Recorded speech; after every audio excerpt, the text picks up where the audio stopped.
നിങ്ങൾക്ക് കറന്റ് കുറെ കടങ്ങളുണ്ട്. നിങ്ങൾ അത് തീർക്കാൻ വേണ്ടി കണ്ടമാനം ബുദ്ധിമുട്ടുന്നുണ്ടെങ്കിൽ എന്തായാലും നിങ്ങൾ ഈ വീഡിയോ കണ്ടിരിക്കണം. കടങ്ങൾ തീർക്കാതെ പറയുന്ന ഒരു ഈസി ടാസ്ക് അല്ല. പക്ഷെ ഈ പറയുന്ന രണ്ട് മെത്തേഡ്സ് യൂസ് ചെയ്ത് കഴിഞ്ഞാൽ നിങ്ങൾക്ക് എന്തായാലും വളരെ ഈസി ആയിട്ട് നിങ്ങളുടെ കടങ്ങൾ തീർക്കാൻ പറ്റും.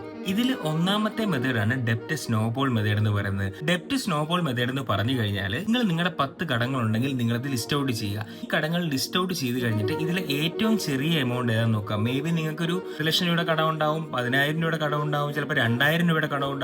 ഈ 2,000 രൂപയുടെ കടം നിങ്ങൾ ആദ്യം അടച്ചു തീർക്കാൻ ശ്രമിക്കുക. പിന്നെ ചെയ്ത് വലിയ വലിയ എമൗണ്ടിലേക്ക് വന്നുകൊണ്ടേ ഇരിക്കുക. ഇനി അടുത്ത മെത്തേഡ് എന്ന് പറയുന്നത് ഡെപ്റ്റ് ആവലാഞ്ച് മെത്തേഡാണ്. ഈ ഡെപ്റ്റ് ആവലാഞ്ച് മെത്തേഡിന്റെ ഒരു പ്രത്യേകത എന്ന് പറയുന്നത് നിങ്ങൾ കടങ്ങളുടെ ലിസ്റ്റ് ഇതേപോലെ എടുത്തിട്ട് ഇതിനകത്ത് ഏറ്റവും കൂടുതൽ ഇൻട്രസ്റ്റ് ഉള്ള ഏത് ലോണാണ് നോക്കുക. ഈ ലോണുകളെ റീസ്ട്രക്ചർ ചെയ്തുകൊണ്ടോ അല്ലെങ്കിൽ ഈ ലോണുകളെ എക്സ്ട്രാ പേയ്മെന്റുകൾ അടച്ചുകൊണ്ട് ഇത് ആദ്യം ക്ലിയർ ചെയ്യാൻ നോക്കുക. ഈ ഒരു മെത്തേഡ് യൂസ് ചെയ്യുന്നതിന്റെ പ്രത്യേകത എന്ന് വെച്ച് കഴിഞ്ഞാൽ നിങ്ങൾക്ക് ഒരുപാട് പൈസ ഇൻട്രസ്റ്റ് ആയിട്ട് സേവ് ചെയ്യാൻ പറ്റും. അപ്പോൾ ഡെപ്റ്റ് മാനേജ് ചെയ്യാൻ ഈ മെത്തേഡുകൾ യൂസ് ചെയ്ത് നോക്കുക. ഇതുപോലത്തെ കൂടുതൽ ഇൻട്രസ്റ്റിംഗ് ഫിനാൻഷ്യൽ ടിപ്സിന് വേണ്ടിയിട്ട് എന്തായാലും നമ്മുടെ പേജ് ഫോളോ ചെയ്യുക.